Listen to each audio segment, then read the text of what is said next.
하나님의 말씀 요한복음 2장 13절에서 22절입니다. 하나님의 말씀을 제가 봉독하겠습니다. 유대인의 유월절이 가까운지라 예수께서 예루살렘으로 올라가셨더니 성전 안에서 소와 양과 비둘기 파는 사람들과 돈 바꾸는 사람들이 앉아 있는 것을 보시고 노끈으로 채찍을 만드사 양이나 소를 다 성전에서 내쫓으시고 돈 바꾸는 사람들의 돈을 쏟으시며 상을 엎으시고 비둘기 파는 사람들에게 이르시되 이것을 여기서 가져가라. 내 아버지의 집으로 장사하는 집을 만들지 말라 하시니 제자들이 성경 말씀에 주의 전을 삼아는 열심히 나를 삼키리라 한 것을 기억하더라. 이에 유대인들이 대답하여 예수께 말하기를 내가 이런 일을 행하니 무슨 표적을 우리에게 보이겠느냐. 예수께서 대답하여 이르시되 너희가 이 성전을 헐라 내가 사흘 동안에 일으키리라. 유대인들이 이르되 이 성전은 46년 동안에 지었거늘 내가 3일 동안에 일으키겠느냐 하더라. 그러나 예수는 성전된 자기 육체를 가리켜 말씀하신 것이라. 죽은 자 가운데서 살아나신 후에야 제자들이 이 말씀하신 것을 기억하고 성경과 예수께서 하신 말씀을 믿었더라. 아멘. 우리는 오늘 신앙 고백 네 번째 시간으로서 우리가 계속해서 그 사도신경의 내용을 가지고서 말씀을 나누고 있습니다. 여러분들 혹시 그거 아시나요? 우리가 왜 일요일에 모여서 예배를 하는지요? 왜냐하면 일요일이 다 쉬는 날이라, 그래서 우리가 다른 열일을 다 제쳐놓고 예배할 수 있기 때문인가요? 아니지요.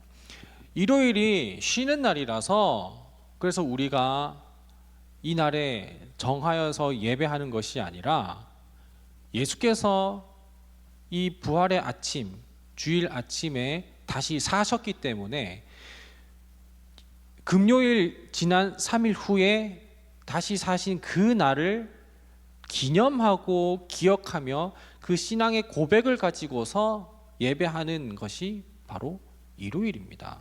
그리고 그것을 우리는 주일이라고 부르지요.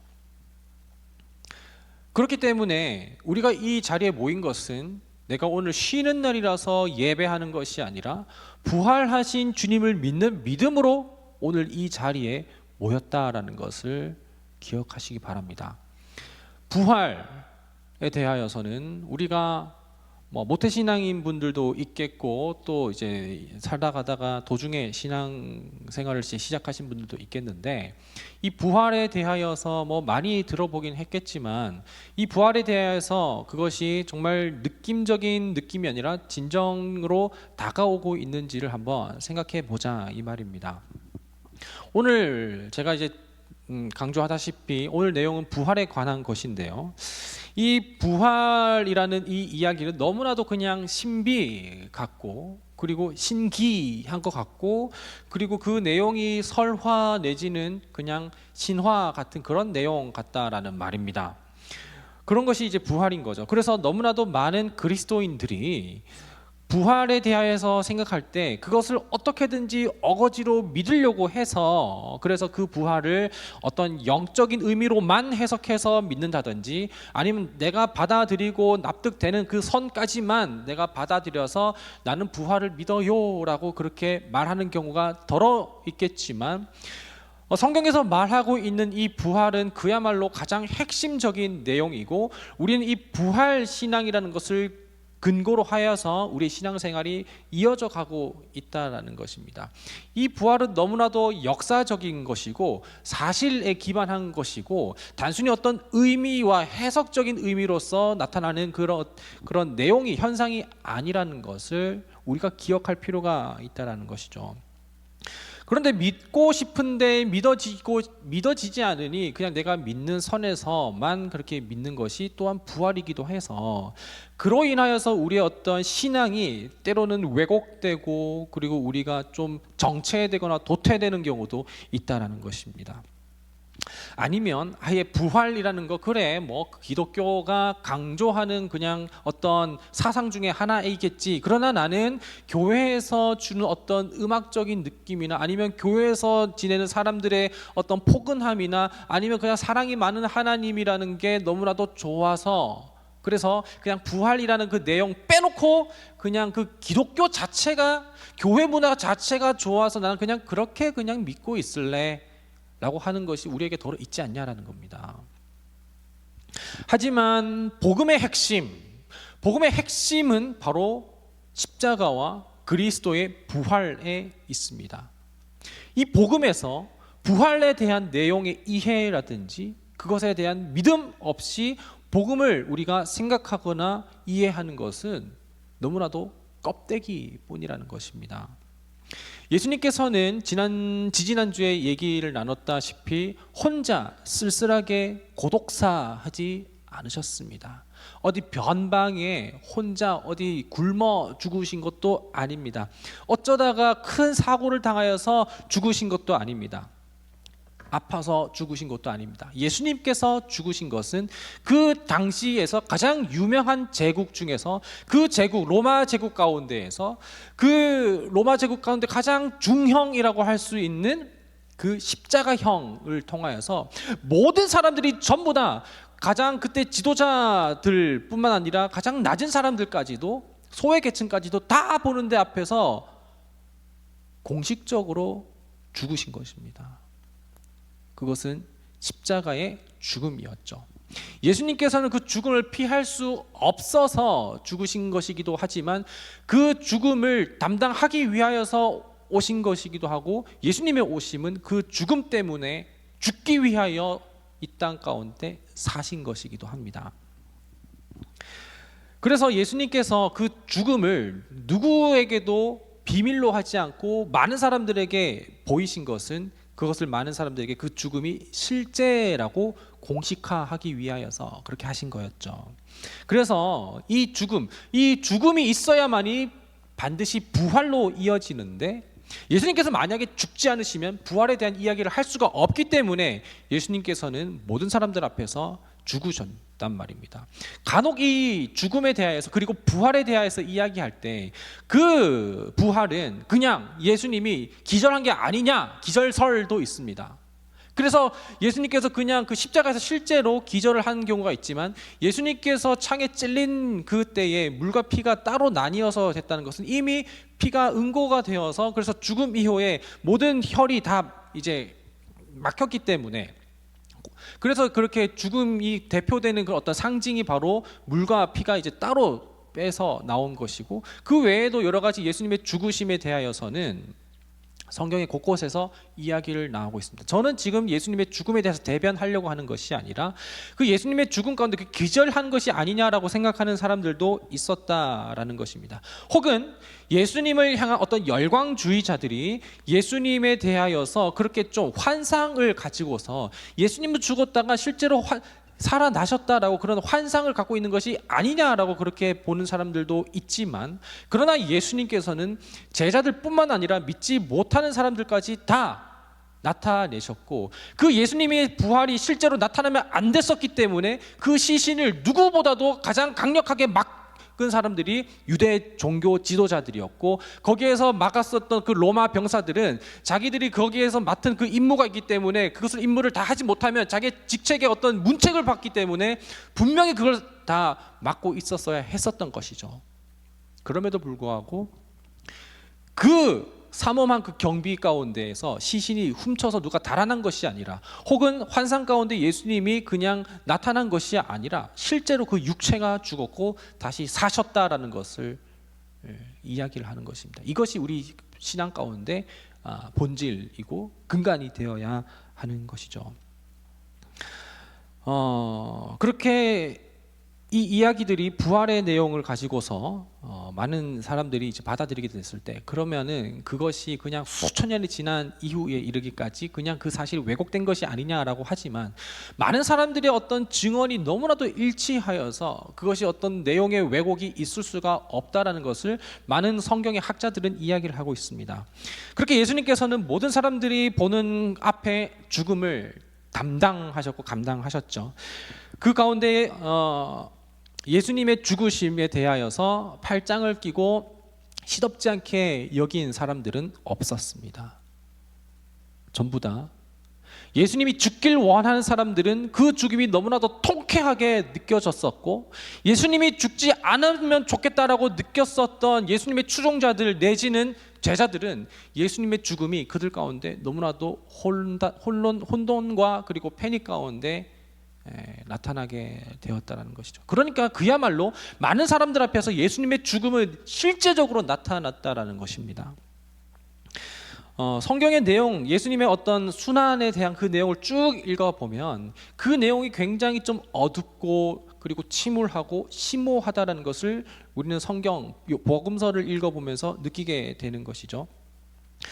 왜냐하면 그때 그 제자들의 어떤 태도라든지 예수님의 추종자들은 그 예수님의 어떤 부활하심에 대한 확신이 아직까지는 없었기 때문에 그런 것입니다. 그러니까 예수님께서 부활 다시 삶에 대하여서 말씀을 그 공생애 가운데 수도 없이 말씀하셨지만 거기에 대해서 제대로 된 이해가 제자들 가운데 그리고 추종자들 가운데 없었다라는 것입니다. 그래서 예수님의 죽음이 그들 가운데는 실제 그 죽음으로 받아들여져서 예수님의 죽음을 바랐었던 사람들은 너무나도 좋아했고, 예수님이 계속해서 우리 가운데 있길 바라는 사람들은 너무나도 슬퍼했다라는 것이죠. 주님, 모든 사람들이 주님을 버릴지언정 나는 주님을 버리지 않겠습니다라고 말했었던 그 베드로도 예수님이 죽음을 베드로의 신앙을 변하게 했단 말입니다. 그렇게 당당하게 얘기했었던 그 베드로의 신앙도 예수님이 죽으니까 베드로도 부인을 3번씩이나 했다라는 것이죠. 영화를 보다 보면 주인공이 이제 빌런에게 계속 당하는 겁니다. 너무 당해서 그래서 저 안 되는데 언제 일어나지 하면서 어떤 방법으로 역전하지 라면서 그렇게 보고 있는데, 근데 옆에서 저거 그냥 저렇게 돼 라고 이렇게 쉽게 펑 이야기를 하면 어떤 그 스토리에 대한 김이 쭉 빠지게 되죠. 만약에 예수님께서 다시 사신다라는 것을 알고 있었던 사람들은, 원했었던 사람들은 어쩔 수 없이 그 예수님이 다시 살 거라는 것을 알아서 힘들어 했었을 것이고, 그리고 예수님께서 다시 사신 것을 알던 제자들은 예수님의 죽음에 대해서 별 대수롭지 않게 오히려 그것을 모두 역전시키는 그것을 기대하면서 흥분했었을 것이죠. 사실 예수님이 죽으시고 부활하시기까지 아무도 그 부활에 대한 그 실제적인 감흥과 실제적인 그 부활에 대한 확신까지도 들지 못했었던 게 당시의 사람들입니다. 예수님께서 죽으셨을 때 제자들은 그런 심리적인 상황 가운데 있었는데, 그런데 이 제자들이 그 예수님의 생애 가운데 부활에 대한 이야기를 그렇게 많이 듣긴 했었어도 부활이 어떤 식으로 나타날 것이며 그 부활의 의미를 제대로 알지 못했었기 때문에 제자들은 그렇게 침울한 상황 가운데 있었습니다. 그런데 예수님께서는 금요일에 십자가에 달리신 이후에 그래서 숨이 끊기시고 그리고 장사 지낸 바 되었다가 3일 만에 다시 사셨습니다. 그러니까 확실하게 죽으셨고, 이 죽으심은 인간으로서 죽으신 것이며 다시 사심은 하나님으로서 다시 사신 것입니다. 그러니까 베레데우스 베레 호모라고 이야기를 했었는데, 완전한 하나님 그리고 완전한 인간, 참 하나님과 참 인간의 모습으로 죽으셨고 또한 다시 사셨다라는 것입니다. 그렇게 예수님께서 많은 사람들에게 1명씩 2명씩 그리고 많은 무리들 가운데 부활한 그 모습을 보이기 시작했어요. 그랬을 때 그 사람들의 모습이 전부 다 달라지기 시작했습니다. 예수님께서 죽기 전에 함께 있었던 그 제자들은 예수님과 함께 있기는 했었더라 하더라도, 예수님의 어떤 수훈과 그 교훈을 많이 듣는다 하더라도 예수님의 어떤 그 발자취를 따라가기에는 너무나도 좀 미흡하고 미성숙한 그런 모습을 복음서 가운데 특히 요한복음에서 많이 볼 수가 있어요. 제자들의 어떤 모습과 그리고 행적들, 그리고 제자들의 어떤 이야기들은 너무나도 어리석단 말이죠. 왜 저렇게 얘네들은 그 초딩 생각 밖에 하지 못할까라고 우리가 답답하게 느낄 정도로 얘네들은 예수님께서 A라고 말씀하시면 B라고 대답하는 게 제자들의 모습이었단 말입니다. 이 예수님은 멍청한 애들만 골라서 뽑았나라고 생각이 들 정도로 제자들은 너무나도 그 모습이 어리석고 불완전했었다라는 것이죠. 그런데 이 제자들의 모습이 너무나도 완전히 180도 바뀌어서 사도행전과 그 이후에 많은 서신서들을 보게 된다면 그 사도들과 그 제자들의 어떤 행태들 그리고 그들의 모습들은 그야말로 완전한 사람입니다.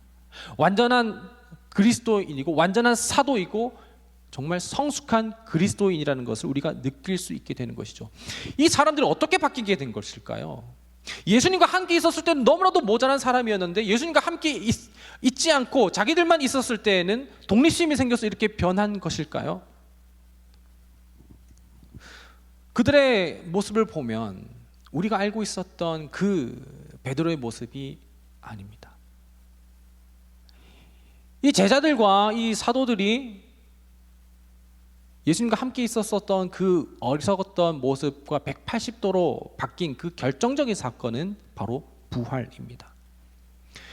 부활에 대하여서 그냥 맹목적으로 혹은 피상적으로 그냥 듣기만 했었고 그걸 실질적으로 체험하지 못했었던 사람들은 그들의 신앙이 굉장히 피상적이었고 그들의 신앙이 굉장히 목적을 잃었고 방향을 잃은 것처럼 그렇게 신앙생활을 했었던 것이 사도들과 그리고 제자들의 모습이었단 말입니다. 그러나 예수님의 부활이 그들 가운데 선명하게 나타나게 됐었을 때 그들이 전한 그 복음의 핵심은 바로 부활에 있었다라는 것. 그러니까 사도들의 모든 증언들과 사도들의 어떤 모든 가르침과 그 선포들을 보면 거기에는 전부 다 예수님의 다시 사심을 증거하는 것이었단 말입니다.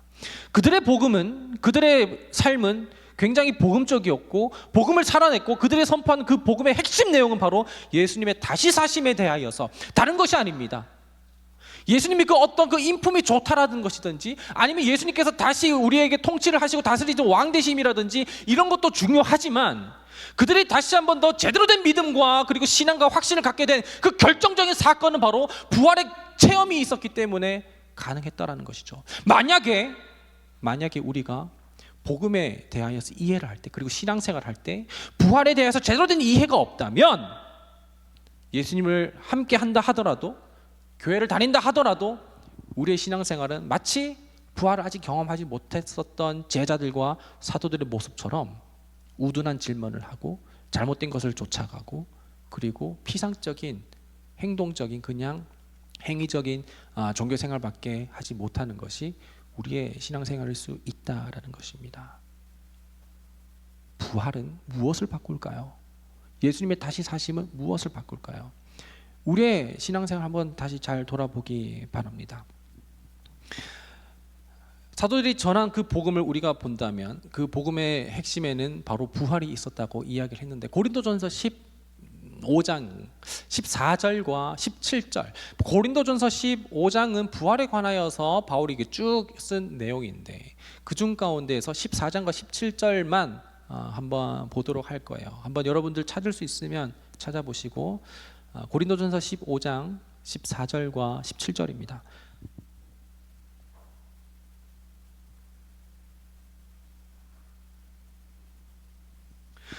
고린도전서 15장 14절과 17절을 제가 읽겠습니다. 그리스도께서 만일 다시 살아나지 못하셨으면 우리가 전파하는 것도 헛것이요 또 너희 믿음도 헛것이며 그리고 17절 이어서 읽겠습니다. 그리스도께서 다시 살아나신 일이 없으면 너희의 믿음도 헛되고 너희가 여전히 죄 가운데 있을 것이요.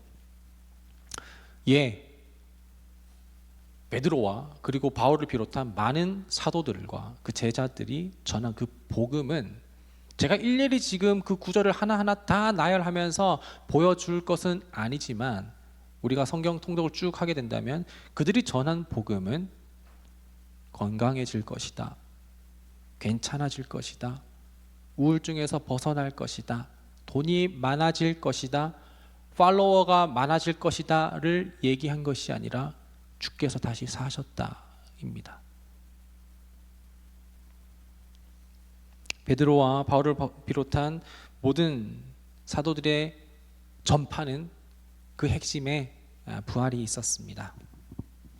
우리의 신앙이 여전히 정체되거나 도태되거나 확신이 없거나 왜곡되어 있다면 부활에 대한 그 신앙이 없기 때문이라는 것을 기억하며, 지금 바로 어떤 일회성의 설교로 여러분들에게 부활 신앙을 불러일으킬 수 있는 것은 아니지만, 그것은 성령의 영역이지만, 이것을 이론적으로 여러분들에게 말씀해 주신다면 여러분들은 성경을 읽을 때 그 부활이 마음 가운데 믿어지게 될 때 우리는 이 땅 가운데 그 신앙의 본질을 되찾고 그 복음을 전파하는 것뿐만 아니라 복음을 살아낼 수가 있다라는 것을 이야기를 하는 것입니다.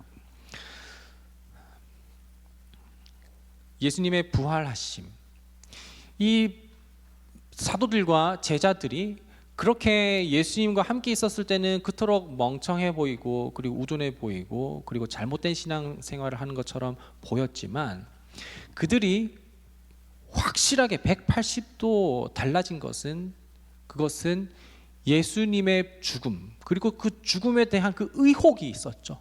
그 의혹이 있었으나 예수님의 다시 사신 부활을 통하여서 이제 그 죽음에 대한 그 의혹이 다 사라지게 된 것입니다.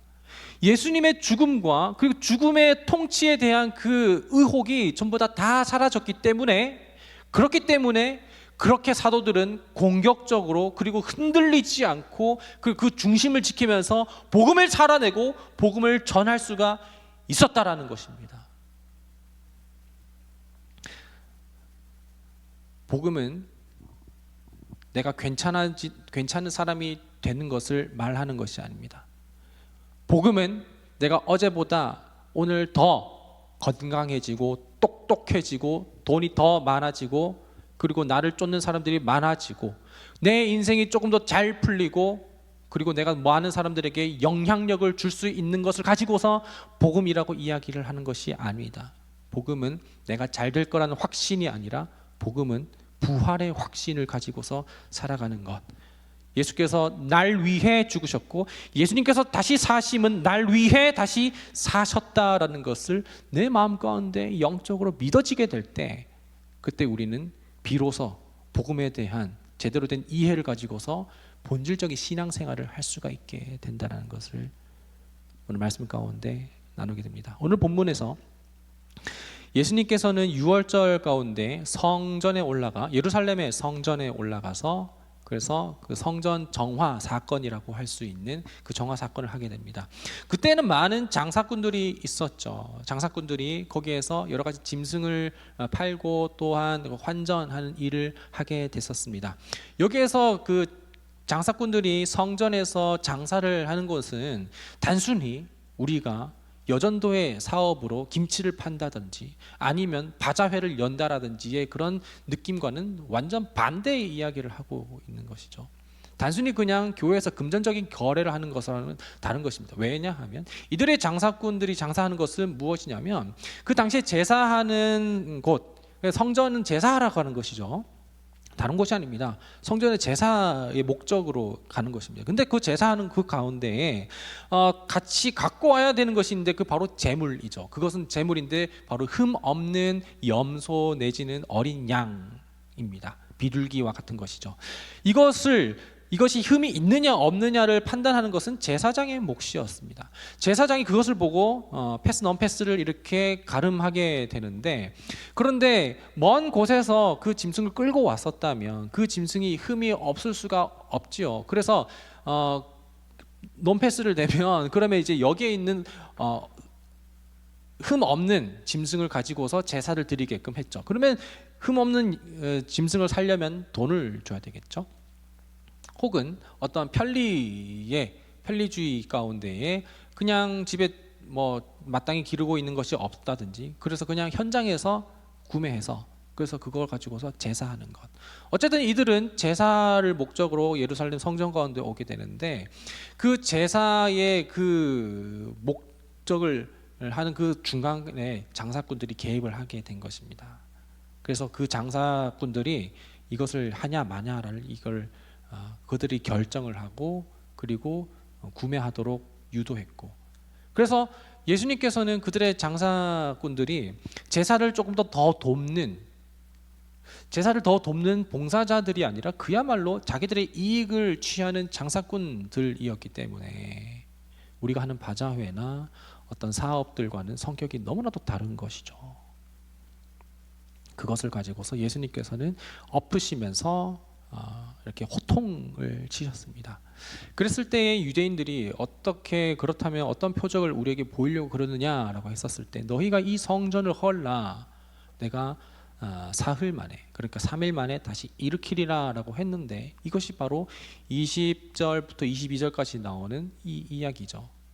예수님께서 말씀하신 이 성전 사흘 만에 일으킨다라고 하는 것은 자기의 육체를 일컬었다고 오늘 본문 가운데 이야기를 하고 있는 것입니다.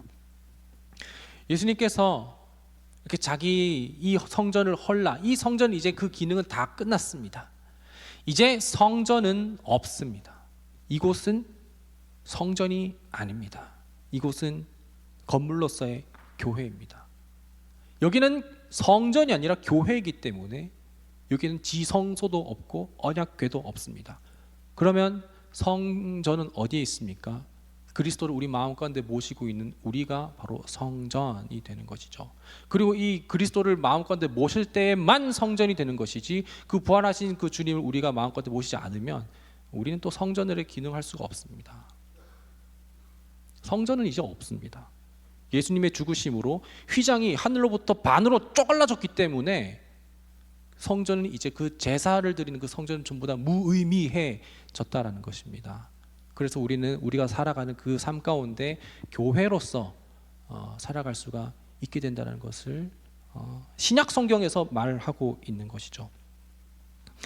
예수님께서 이 땅 가운데 오신 것, 그래서 그분이 다시 사신 것, 그것은 우리의 어떤 행위적인 모습, 그리고 형식적인 모습, 혹은 맹목적이고 피상적인 그 어떤 신앙생활을 분명하게 하는 결정적인 사건, 부활의 사건이 우리 가운데 있게 됐을 때 우리는 진짜 그리스도인으로서 살아갈 수가 있게 됩니다. 아직 확신이 없다면, 아직 믿음이 없다면, 아직 잘 알지 못한다면, 나는 지금 그냥 공동체가 좋은 것인지 아니면 내가 정말 그 부활신앙에 대한 믿음을 기반을 하고 있는 것인지를 우리가 안다면 그것은 우리 가운데 부활신앙으로 나뉘게 될 것입니다.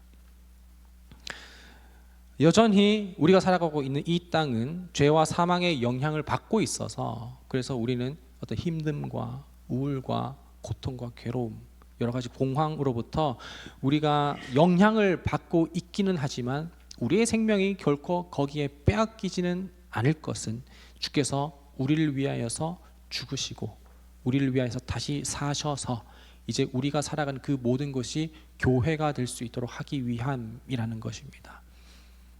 3일 만에 다시 사심, 그것을 우리가 온전히 깨달을 수 있게 되기를 소망합니다.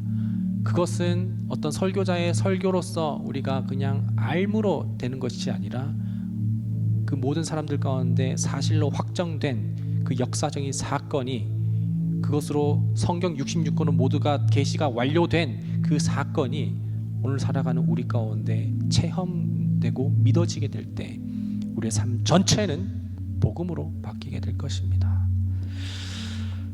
22절에 제자들이 예수님께서 하신 말씀을 요한복음 2장 당시에는 깨닫지 못했는데, 그런데 22절에 보면 그 말씀을 깨닫기까지는 부활을 목격했을 때만 깨달았다고 이야기를 하고 있죠. 그 깨달음이 오늘 가운데 우리 가운데 있기 원합니다. 함께 찬양할 때 우리가 늘 빠르게 박수치면서 불렀었던 이 찬양의 그 가사를 우리가 잘 기억하며 그 주님의 주 되심, 반드시 죽으셔야만 했고 그 모든 사망의 통치와 권세를 이기신 주님, 그 주님 우리가 함께 마음을 다해 찬양하기 원합니다. 우리는 그 믿음과 신앙이 있습니다라는 그 고백을 가지고서 함께 찬양합니다. 주 하나님 독생자 예수, 주 하나님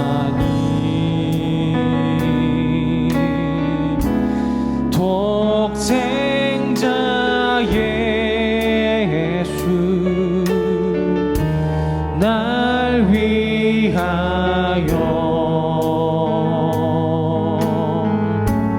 오시었네.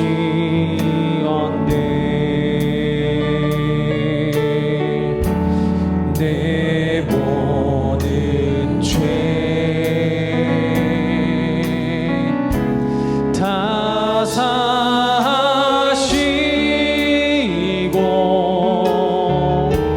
죽음에서 부활하신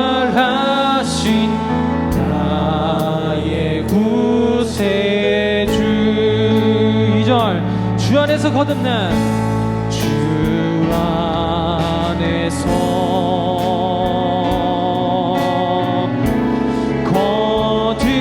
거듭난 생명 또 우시는 주의 사랑 주의 사랑 참 기쁜 마음 확신 가지고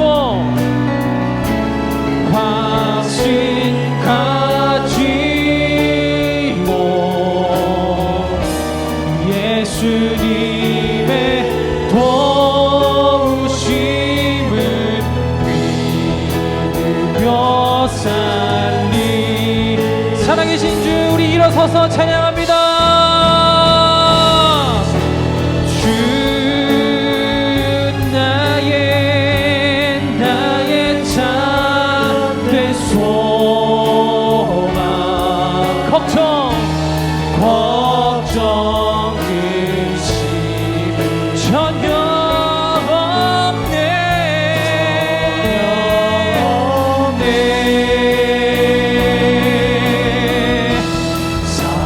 사랑의 주 때 갈 길이 또하니 내 모든 삶의 기쁨. 우리 3절 찬양합니다. 그 언젠가 주 뵐 때까지 그 언젠가 주 뵐 때까지 주를 위해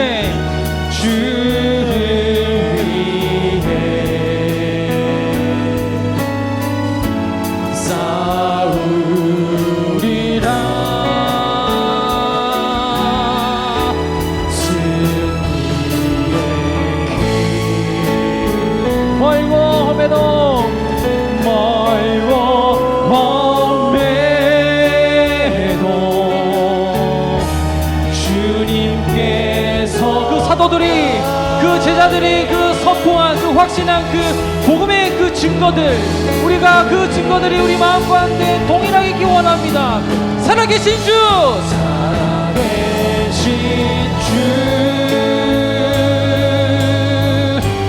나의 참된 소망 걱정 근심 전혀 없네.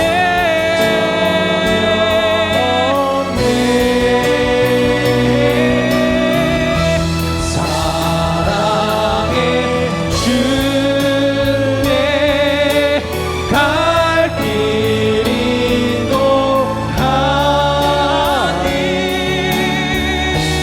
내 모든 삶의 기쁨 늘 충만하네.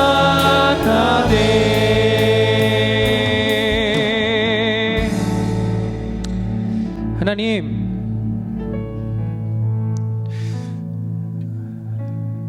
신앙생활을 한다는 것은 도대체 무엇입니까?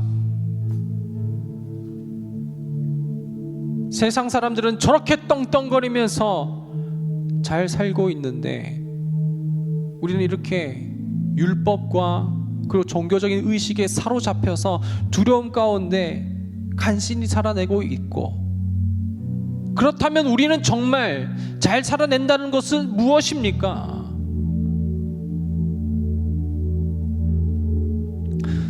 질문을 우리가 날마다 하고 있습니다.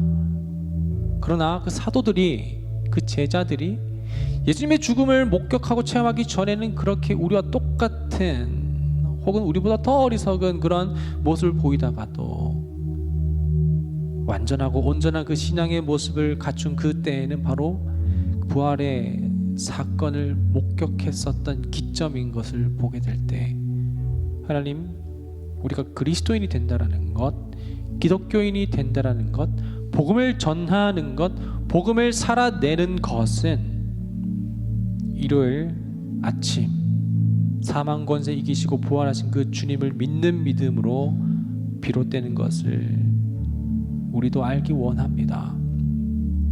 일요일은 휴무라서 예배하는 것이 아니라 그 부활하신 주님을 믿는 우리의 믿음의 고백이 여기 있기 때문에 일요일 날 주의 날이라 하며 예배하오니 그 믿음이 우리 가운데 있게 하여 주시고 복음의 본질의 의미와 개념을 알아 어줍지 않은 신앙생활과 왜곡된 신앙생활을 하지 않도록 각 사람마다 붙잡아 주시옵소서. 주 예수 그리스도의 은혜와 하나님의 한량없는 사랑과 성령의 인도하심이 여기 모인 모든 예배자들과 삶 가운데 있기를 간절히 축원하옵나이다. 아멘.